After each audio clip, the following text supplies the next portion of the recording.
Okay, it's Joshua, aka Future Filmmaker 39 Fraser, here once again with the review of the final movie in the Marvel Cinematic Universe to be released this year. Ant-Man and the Wasp is once again directed by Peyton, written by Chris McKenna, Erik Sommers, Paul Rudd, Andrew Barr, and Gabriel Ferrari. Stars Paul Rudd, Evangeline Lilly, Walton Goggins, Michael Peña, Judy Greer, T.I., Bobby Cannavale, Laurence Fishburne, Michelle Pfeiffer, Michael Douglas, and Hannah John-Kamen. And this time, this is the 20th movie in the Marvel Cinematic Universe. I can't believe we're already in 20 movies this far. That's pretty darn exciting. So basically this time around is, you see Scott Lang, this takes place during the events of Captain America Civil War and Infinity War Part 1. So Scott Lang is now under house arrest after the events, and he has to learn the consequences with balancing his life as a father and his responsibilities as Ant-Man. So Hope Van Dyne and Hank Pym present him with a new mission to bring light secrets from their past.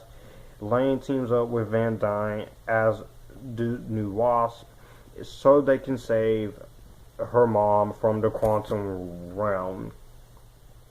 But also at the same time, they have to fight against a new enemy that goes by the name of Ghost. I'll get to her.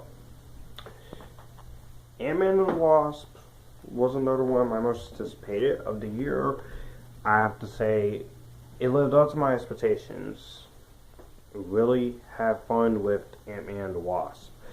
I will say I really enjoyed the movie. It was a lot of fun. I do have one flaw with the movie, but I'll get to it. But let me just say I do like the cast here once again. You got Paul Rudd as Ant-Man. There was a lot of moments. He's basically like Ryan Reynolds was in Deadpool 2, except PG-13 MCU style, and Paul Rudd. He also wrote the script again. I will say he does a pretty good job here as Scott Lang, Ant-Man, and we get to see him become Giant Man again. I won't say when, but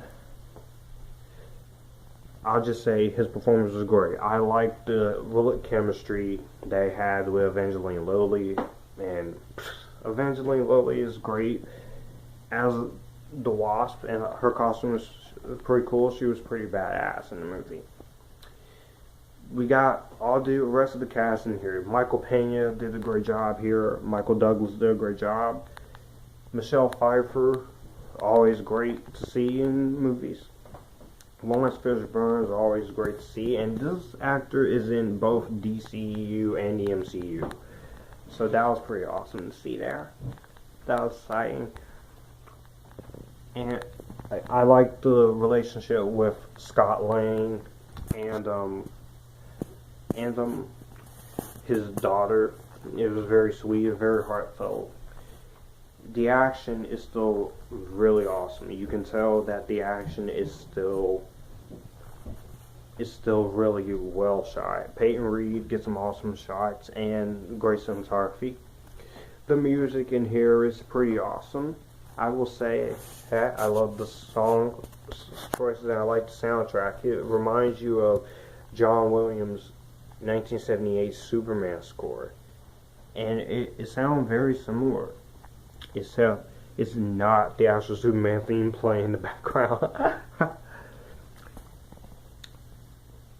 I do like that the fact that this movie takes place during the events of Civil War and before Avengers Infinity War Part 1. And I can't really spoil too much. I'm not going to spoil too much because there will be a spoiler talk happening for this movie. Now, I will say the one negative I had with this movie. Now, if you do know me, from the channel, I am a fan of actresses of all different countries, including the UK. There are a few exceptions. Tilda Swinton, I don't really care for it. And here is Ghost. Now, Ghost, she could have been a pretty interesting villain. And in the comics, she's not even a girl. She's basically a boy. Here, I'm not going to say Hannah John-Kamen was horrible, but she overacted way too much. To the point where you literally just like, would you be quiet? I have nothing against women. I'm not, but I thought Hannah John-Kamen was the weakest of the cast. And like I said, I am a fan of actresses from the UK, as much as I am from Canadian actresses and American actresses. But I didn't really think Hannah John-Kamen brought her A game.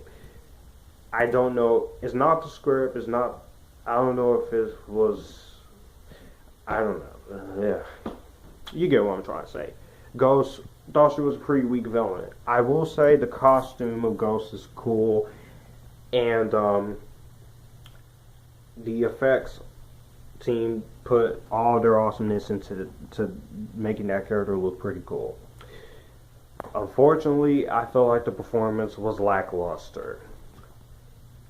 And honestly, I'm going to say it, I would take Dove Cameron's Ruby from Agents of S.H.I.E.L.D. over Ghost any day of the week. And because I think Ruby was a much more developed character. She had more emotion, and she was intimidating, especially in the last episode she was in, on Agents of S.H.I.E.L.D. But overall, Ant-Man and the Wasp was a pretty entertaining time. I love the jokes, I love the cast, I like everything about it, and I think critics is going a little bit too far in this movie. This is not the worst thing the MCU's done.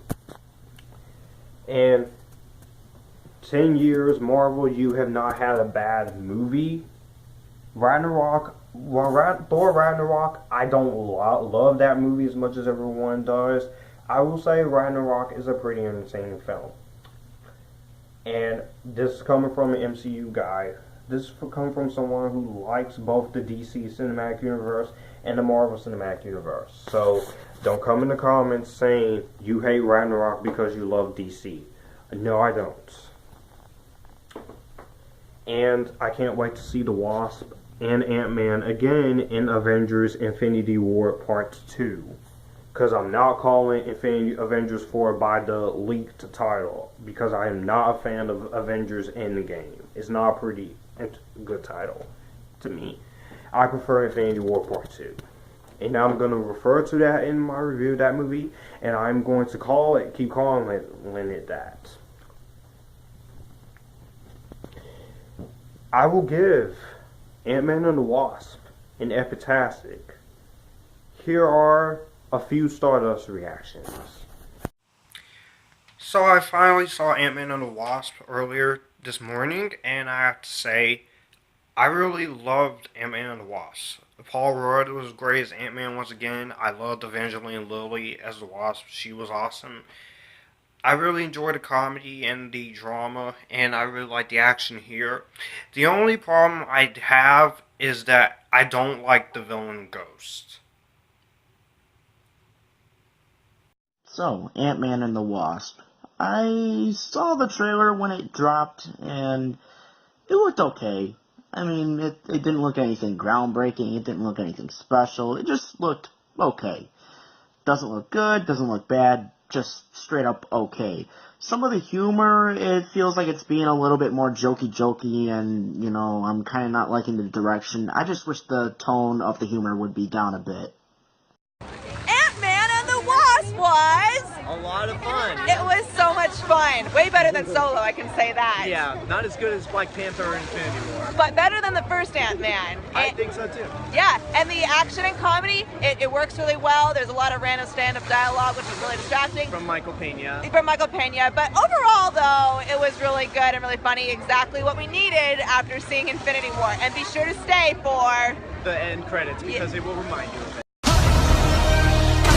We all just saw Ant-Man and the Wasp and we loved it! It was so good! I was laughing so much. It is full of humor, action. I love the relationship between Ant-Man and the Wasp. This is one of the best villains I ever saw in a Marvel movie. Plus to see what my sister has to say. I loved this movie, but I had a billion of questions because I didn't get it. Evangeline Lilly, loved her as Wasp, loved Paul Rudd as Ant-Man. They're a great team together. I definitely thought it was better than the first film. The ending, though, was freaking great. Fun family adventure, more so than any other Marvel film I could think of. It was fantastic. From start to finish, I'm laughing my butt off. The end credit scene, the first one in particular.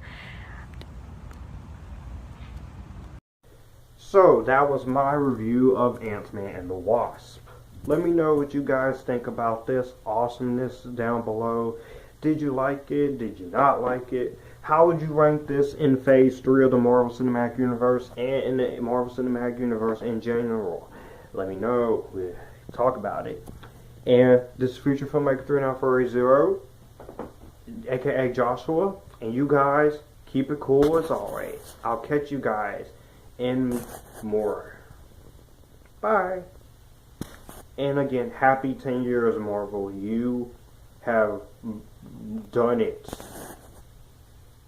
You're awesome. I can't wait for Captain Marvel. I can't wait to see Avengers Infinity War Part 2. And side note, anybody who died at the end of Infinity War Part 1, they're not permanently dead, as Kevin Feige wants you to believe. He just wants you to believe it because he wants to surprise you. You're not fooling me, Kevin Feige, because we all know Scarlet Witch, Mantis, even Spider-Man, and Doctor Strange are not dead. So, yeah. I'm looking forward to seeing more of what you do, and more female characters in the MCU. I'm all in for it. I love female superhero characters.